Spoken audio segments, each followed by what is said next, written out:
Hello, and welcome. The Lonely Developer here. First of all, yes, this is a computer-generated voice. I apologize for not using my real voice. I hope you won't mind. I am not a professional YouTuber, so this voice is probably better anyway. I mean, it could be worse. I could have used this other voice instead. Just kidding. With that out of the way, let me introduce you to this project.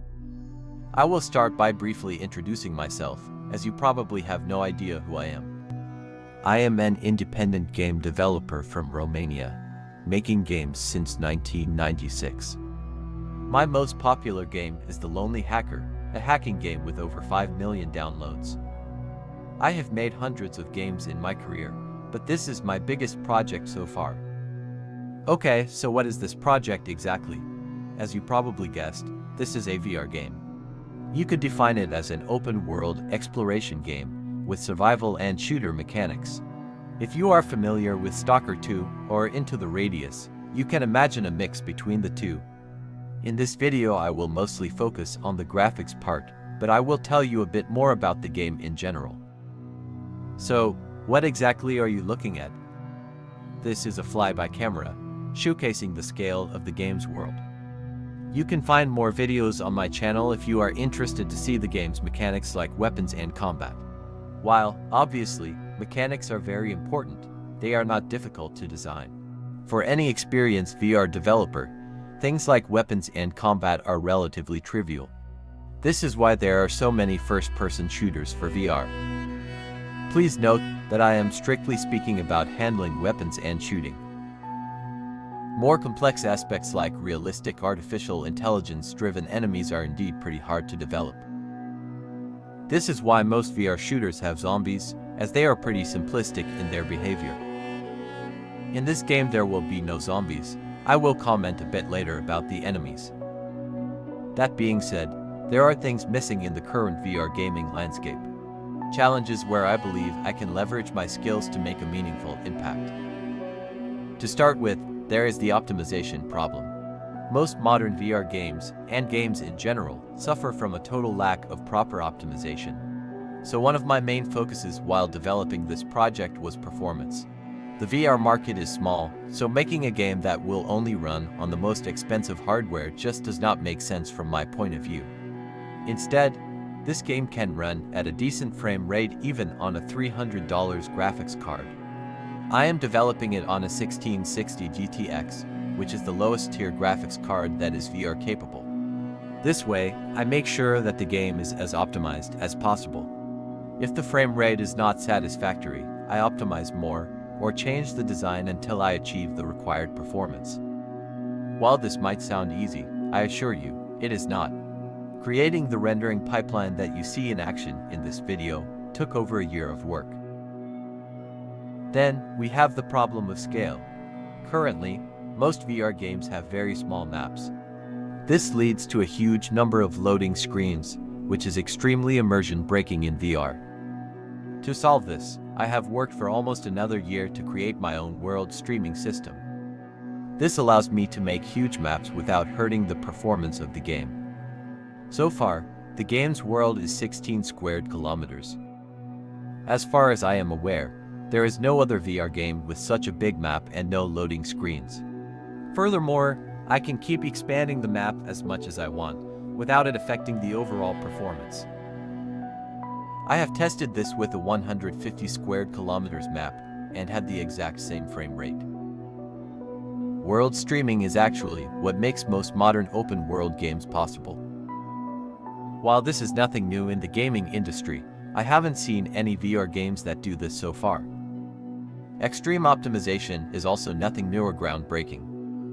Nevertheless, lately, especially with the mass adoption of engines like Unreal Engine 5, the lack of optimization is becoming a huge problem. Whether it's to save money, push consumers toward pricier hardware, or due to incompetence, is up to you to decide. I am only here to showcase my game, and show you what can be done in terms of optimization.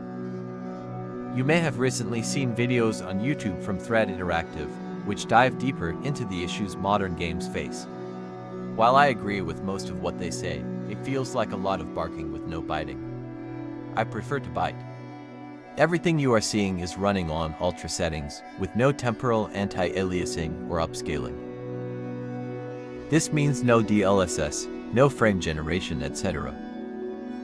This video was recorded on a 3080 RTX card at 1440p and upscaled to 4K. I would like to thank my friend Michael for recording this on his computer, as I only have the 1660 GTX mentioned before. While I can of course see how the game looks on ultra settings in my editor, I could not have recorded this video in ultra settings at such a high resolution.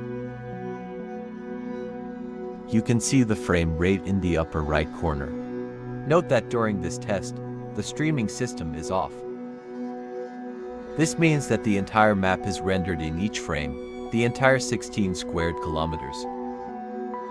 As you can see, the FPS is still very decent. Of course, there is occlusion going on, as well as other optimizations. With the streaming system on, the FPS is almost tripled. For this demo I used the entire map instead as a stress test. While streaming the game, you can still see far out into the distance. There is a system of imposters for the terrain and trees. The system works by cutting this map into 64 smaller pieces, and only rendering the ones that the player can see. Unlike some VR games, the fog is not being used to hide a short rendering distance. It is strictly being used for aesthetic purposes. You will also notice that there are no textures popping in, thanks to a custom level of detail system, or LOD. This is crucial for VR immersion. There is nothing more immersion breaking than seeing how 3D models get swapped out as you get closer to them in VR. Now, the level design, as I am sure you can tell, is not finished. There is still a lot more to add, polish and optimize. For me, it was crucial to create the framework for this project first, and see how far I can push the envelope in terms of optimization. Placing trees, grass, rocks, roads and buildings is something anyone can do. Rendering over 10 million polygons in under 10 milliseconds on a budget graphics card is the actual hard part. Especially when you consider that for VR, the GPU has to do a lot of extra work.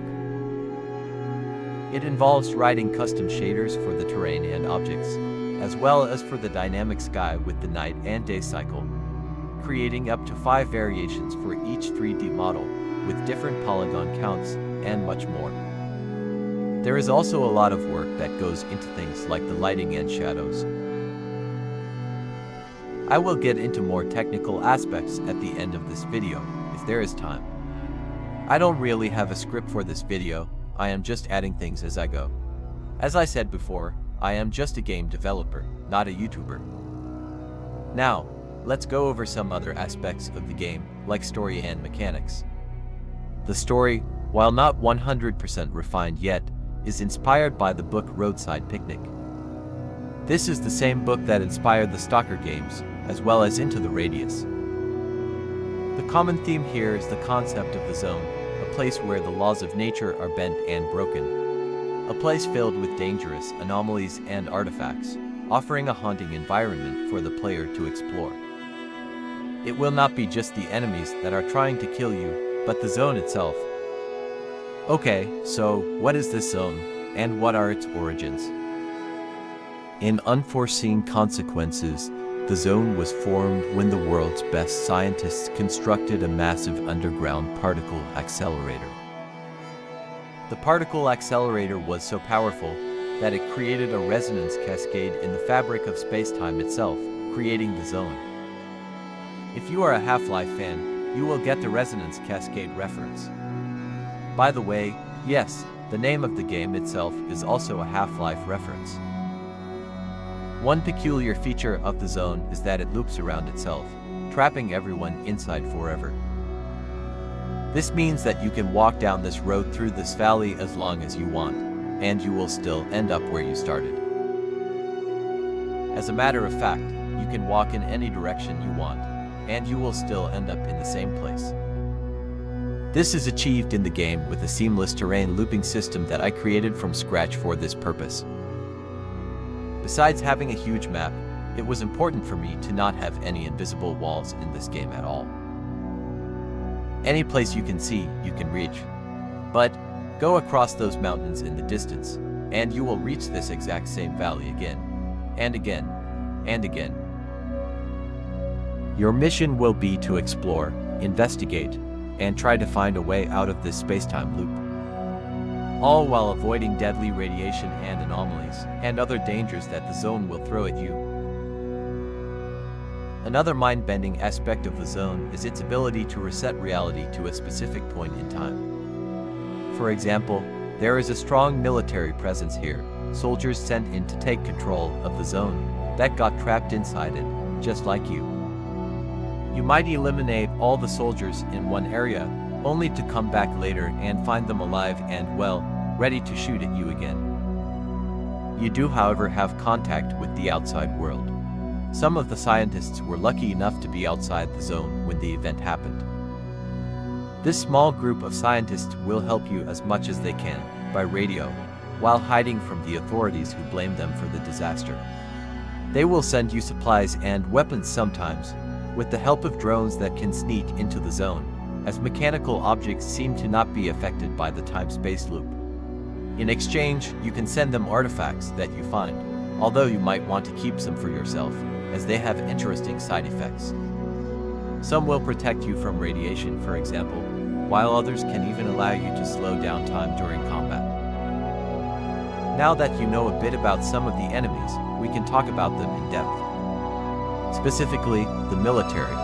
They are not the only enemy type in the game, but they are the most dangerous. As I mentioned before, one of my goals was to create enemies that are not brain dead. For this purpose, I have created a system of behavior trees that allow the soldiers to behave as realistic as possible. They use military tactics and perform actions during combat like taking cover, flanking, trying to flush you out of hiding, etc. They will even retreat when a squad member is down and adapt their tactics to the situation dynamically. However, the point here is to have enemies that are fun to engage with, not to create unbeatable killing machines, of course. So I tried to focus on them behaving as human-like as possible without making them just overpowered. Most importantly, they will not be bullet sponges. I think that is a very cheap trick to make enemies feel stronger, and I will not be using it. I believe that having a fun firefight with several enemies is more satisfying than shooting hundreds of bullets at a bullet sponge. This was one of the first negative comments I heard about Stalker 2 after its release. Shooting 10 magazines at a single enemy is just not fun. While you will hear me reference Stalker and Into the Radius here quite a lot, I want to make it clear that this is not a clone of those games.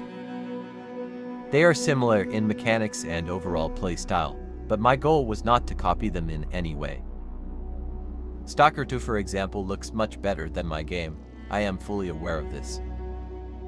However, such level of graphics would just not be possible in VR at this scale with current hardware. Especially since I am trying to make a game that will also run on lower tier systems. Plus, the visual quality in Stalker 2 has a cost in performance that, in my opinion, is extremely high. Into the Radius, on the other hand, while having absolutely impressive mechanics, has a much lower visual fidelity. Also, it has a lot of loading screens, and the maps are relatively small. My goal is to make something in between, a huge world, decent graphics, fun mechanics, all wrapped up with good performance and relatively low minimum hardware requirements, if that makes sense. And of course, there is the obvious difference. These games are made by big studios, while I am a solo independent developer. Thus, it's a bit of an apples and oranges situation. I am just using these other games as examples of some of the issues I am trying to address. And I am of course a fan of these games, and consider them to be quite impressive, otherwise this game would not be inspired by them. I am also limited by the number of 3D assets that I can create, or buy, for this game. Keep in mind I am funding this project alone, no crowdfunding, no publishers, etc. The engine that I am using is Unity 6, I would like to make clear that this is not a limitation in any way. On the contrary, it is Unity's flexibility that has allowed me to make this game. While it could look better in Unreal Engine 5, for example, the same features that would make it look better out of the box are the ones that would cripple performance.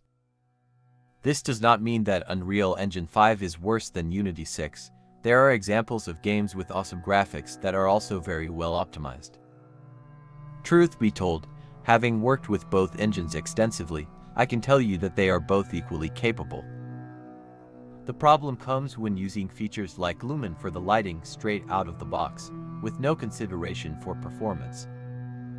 Or using a virtualized geometry system, also known as Nanate, instead of a custom-made LOD system, just to save development cost and time. While there is nothing wrong with these systems in particular, I think it's important to use them only when it makes sense. In the case of this game, given the performance requirements, it made more sense to build custom-made solutions instead. On top of this, for virtual reality, many things do not work out of the box. Things like the shader for the water that you just saw, or for the dynamic sky, need to be custom-made and adapted for VR. In order to maximize performance, this game uses single-pass rendering. Now, what does this mean? Instead of rendering the image for the left and right eye separately, both images are rendered in a single pass through the graphics pipeline. While almost twice as fast, this method is much harder to implement. It also makes shaders more complicated, and for this, Unity is better suited, given the project's focus on optimization. As I mentioned before, you can also do this in Unreal Engine, but it would have been an extra complication. Also, Unity has a lighter base engine, which means it's more flexible in terms of optimization. All of this, combined with the ability to avoid relying on blueprints in Unreal, made choosing Unity an easy decision. I am mentioning all this to point out that this decision was taken only after careful consideration. All in all, I feel that this process is what most developers should go through when making a game. Instead, what we see is an over-reliance on out-of-the-box solutions, mostly in Unreal Engine, combined with the forceful implementation of upscalers. This leads to blurry visuals, ghosting and other visual artifacts, which in VR are even more visible. I personally do not see the point in making a game that looks beautiful, if in order for it to run at a decent frame rate, I need to use an upscaler, and then add temporal anti-aliasing to fix the results while making it blurry and smeared. But that is just me. You are free to disagree. In terms of visual style, I wanted to make something that looks a bit more modern. What I mean by that is I wanted the zone to look less abandoned, as if the incident happened recently. There are, however, some areas that look abandoned for a long time, as you will see in a bit. But I wanted to avoid relying on the typical Chernobyl look, with its abandoned post-Soviet style feeling. This gives me a bit more freedom when combining 3D models, and helps performance a bit as well.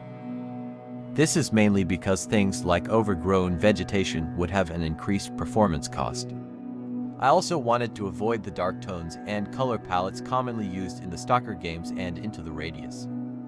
While I find them attractive for a flat-screen game, I feel that in VR, vibrant colors look much better. VR is already an intense, immersive experience. There is no need to rely on eerie color tones. And while the game itself is a type of horror survival experience, I think this can be delivered better with the contrast between day and night. Also, what makes it feel spooky is the place itself, the environmental storytelling. That being said, at night, the entire zone takes on a much creepier atmosphere. It becomes nearly pitch black, with only a faint glow from the moon and stars offering any illumination. Navigating at night with only a flashlight will be a challenge, and will make the zone feel much more dangerous. After spending an entire night outside in the zone, the player is rewarded with a breathtaking sunrise, a moment where the vibrant colors truly come to life. The sunsets are equally stunning, bathing the atmosphere in vibrant colors while subtly foreshadowing the impending danger that comes with the encroaching darkness. None of this would be possible with a darker color palette, as it would prevent the vibrant colors from highlighting the beauty and atmosphere. And while the game might look a bit last-gen because of the 3D models used, it does include a lot of next-gen features. For example, I have created a realistic glass destruction system, similar to the one seen in Half-Life Alyx. It utilizes a Voronoi fracture system, where the glass dynamically shatters into irregular, realistic fragments based on the player's interactions, creating a highly detailed and immersive destruction effect. While this is just a small feature, I have not seen it implemented in any other VR game except Half-Life Alyx. In general, I try to push the envelope in all aspects of the gaming experience, not only in terms of graphics optimization. I think it would be a shame to spend so much time creating a game without putting in the extra effort to maximize immersion through gameplay. After all, as a solo indie developer, I can only make a small number of games, so I might as well make them as good as I possibly can.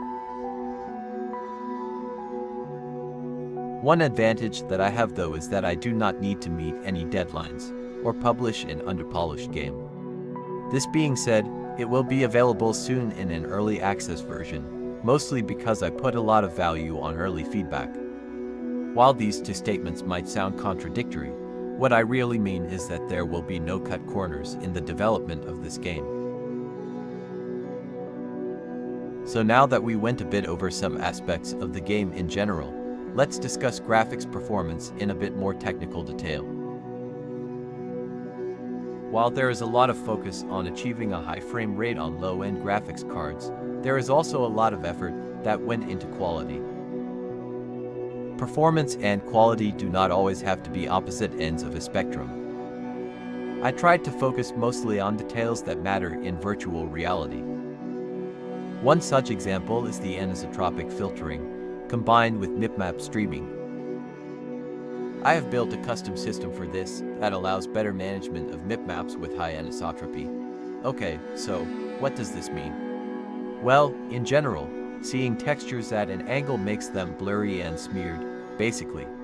This is extremely evident in VR.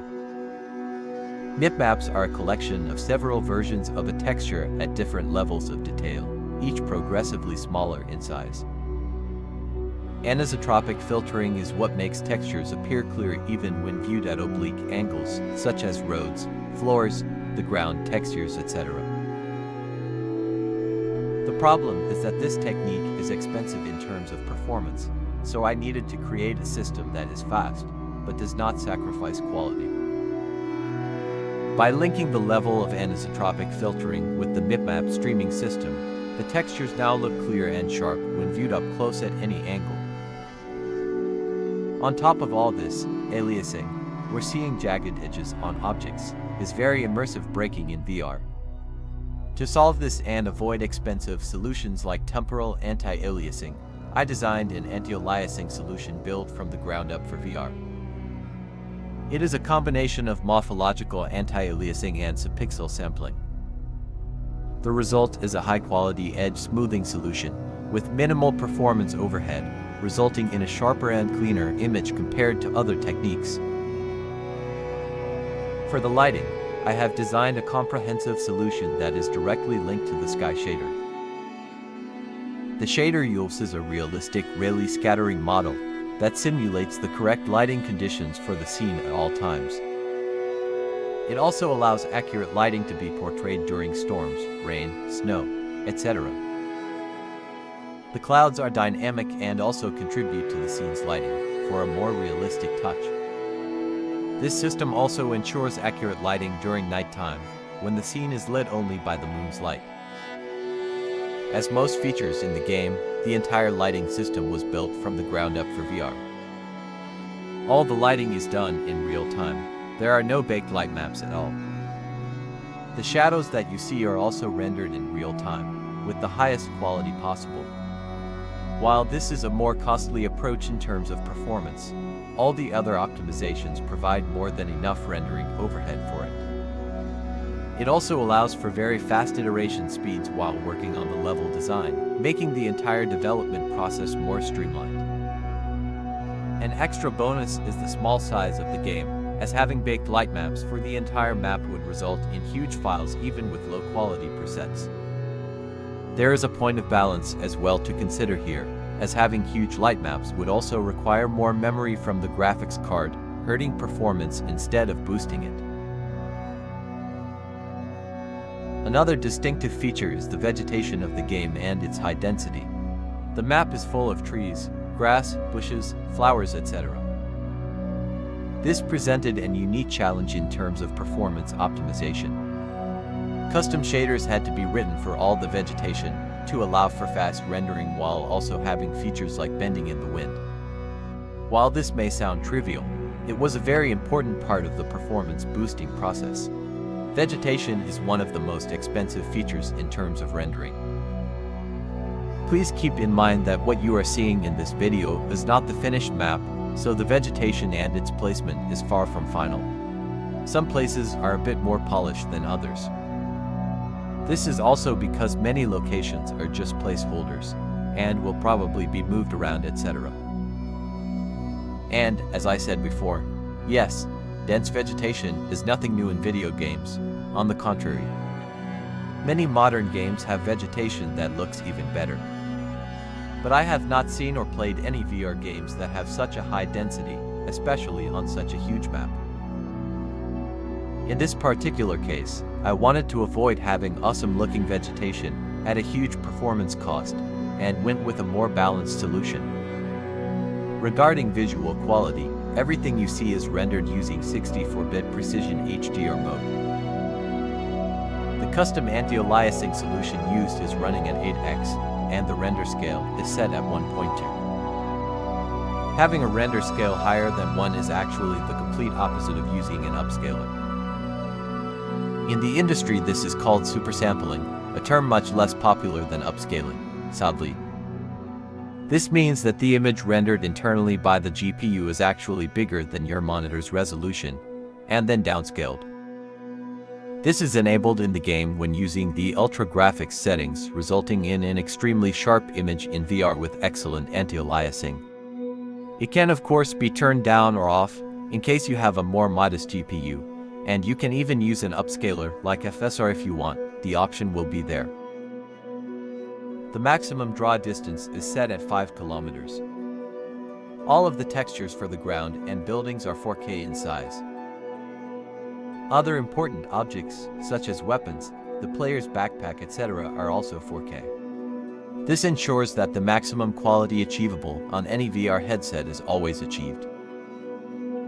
As I mentioned before, visual quality is not sacrificed at all in this game for performance. In fact, setting some of these things lower would be an easy and effortless optimization, but the game would look much worse. That is not what I want. The goal is to achieve the best quality possible while keeping the game very optimized, not the other way around. There are many other places where optimizations can be done without sacrificing the visual quality, which I think is very important in a VR game. Is it harder? No doubt, but the results I think speak for themselves. Let's discuss level design a bit, while checking out this old abandoned Soviet-style location. As you can see, most locations are pretty close to one another. It's nice to have a short walk through a forest, but nobody wants to walk for 10 minutes from point A to point B. That is one thing that I do not like about some modern open-world games. Sure, the map is huge, but it is half empty. I tried to avoid that as much as possible in this game. Again, keep in mind that what you see is far from complete, so there are some empty areas in this video. I think pacing, especially in virtual reality, is very important, and many times totally neglected. The player must have a cooling down time between firefights, a puzzle to solve, or just a short walk, maybe while admiring an interesting view. But stretch this out too much, and the game will become boring. This is also one of the reasons why areas are repopulated once you are far enough, to make the backtracking also interesting and challenging.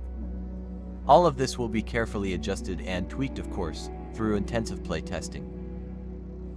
As far as the design of the map itself, I tried to create several separate biomes. There is a lower area in the bottom of the valley where autumn is setting in. There are higher areas like this one, where there are a lot of pine trees that are still green. And there are areas high up in the mountains where everything is covered in snow. I did this on purpose to try to run away from the uniform look that some modern games abuse, where every part of the map looks a bit the same. Also, this helps the player navigate without having to rely on a compass or an arrow pointing to the next waypoint. Just looking around should let the player know more or less where he is in the valley. This is yet another trend I want to distance myself from, the trend of insulting players' intelligence. After all, this is an exploration game, and just being pointed in a direction would kind of ruin the experience in my opinion. Now, let's talk about the vibe of the locations you can find in the game. The story takes place in an East European country, maybe Romania. It will not be specified. Some locations will thus have this post-Soviet look, especially old and abandoned places. The entire area will have an industrial feel to it, with some of the old factories being repurposed to support the underground particle accelerator. Apart from factories, you will also find several power stations, and even a nuclear power plant. Other newer buildings will have a more Western look, especially science research stations. All in all, there is a deep mix of old and new industry in this valley, ranging from abandoned places to shiny new state-of-the-art installations. The entire map is built with immersion and fun in mind, the main goal being the creation of interesting places to explore. Nowadays, it is possible to pick a real-life location and port it entirely into a game. But is that really fun? I try to ask myself this question every time I design a new location. While on the graphics topic, I would like to also comment on another feature that I have not seen in any other VR game, surprisingly. It is a feature that you cannot see in this video, as it was added just after recording it. Nevertheless, I am sure you are familiar with it. I am talking about the automatic exposure between interior and exterior spaces. This is what makes the outside look brighter while you are inside a building, for example, and brightens the interiors once you step inside. Sadly, the default automatic exposure feature that Unity provides does not work in VR, so I also built a custom solution for this. Speaking of custom-made solutions built from the ground up specifically for virtual reality, I can also mention a few more that this game features. Due to the way the custom world streaming system works, some default features that Unity provides, like occlusion and navigation meshes for the enemies, could not be used. Occlusion is what allows the game engine to skip rendering objects that are hidden behind a wall, for example, a feature that is critical for performance. Thus, I had to create a new occlusion system from scratch. While this may sound like a big problem, it is also an opportunity for additional improvement. You see, the default occlusion system in Unity is computed by the processor, which is a bit slow compared to the computer's graphics card. So I decided to invest time into creating an occlusion system that is based on the GPU, which in the industry is called hardware occlusion. This allows the occlusion to be performed much faster, which in turn also allows for more detailed occlusion data and works better on this huge map. This is mainly because for huge maps, there is a trade-off point where computing huge amounts of occlusion data, especially on a CPU, is slower than actually rendering everything in the camera's view.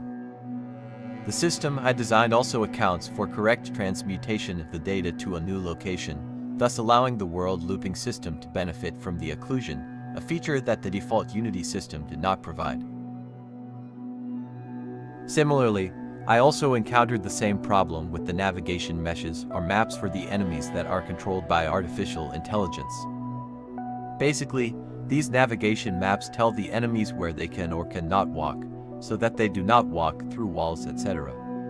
The problem comes when a portion of the map is placed in a new location by the world looping system. The navigation data does not move with it. In this case, Designing a new system to tackle this issue did not offer any additional benefits, but it did solve the problem, so it was worth it. A lot of work also went into making sure these three systems work together seamlessly, offering the player a boundless world to explore. Another additional complication was the floating point error.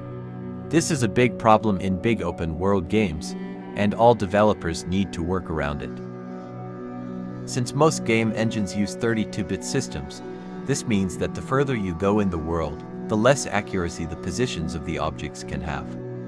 This is of course an oversimplified explanation, but basically, at the end of the map, objects become fuzzy and shaky, causing visual glitches.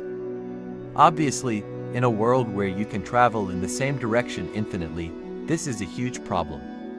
This also affects the physics of the game, causing inaccurate interactions between objects. What would happen before I fixed the problem was that the player's hands would shake, for example, making aiming while using a weapon very hard. While I will not go into all the technical details of how I solved this error, I can tell you something that will most likely surprise you. You see, the most common fix for this is implementing a floating point origin. This means that you are always in the center of the world. Rephrasing, it means that when you push a button to move forward, in reality, the world is what is moving towards you. As I said before, this only affects huge open-world games. In games with smaller maps, you are in fact moving while the world is staying still. There are other solutions to the floating point error problem, like using 64-bit precision, camera relative rendering, bias depth or snap vertices, etc. After considering which solution would best fit this particular game and its requirements, I have implemented a variation of the floating origin fix. While the fix itself was not hard, the real challenge was making sure that all the previously described systems worked correctly with it. Of course, a game of this size and scope has a lot more complications, some small and some big. I just wanted to go over some of the challenges I have encountered and had to overcome. I could go into all of them in detail, but then this video would be tens of hours long and nobody would want to watch it.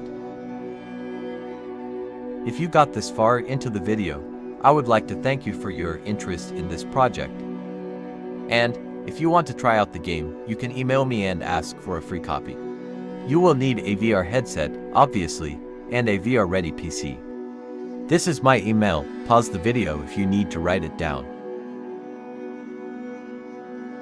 As for GPU requirements, it should run fine on cards as low as the 1060 GTX, and even on a 970 GTX. Keep in mind that it is still a very early version. You can only explore the world and shoot a few soldiers for now, all while checking out the performance. And you can of course make a video of your gameplay, which would be extremely valuable for me to watch, sort of an open play testing.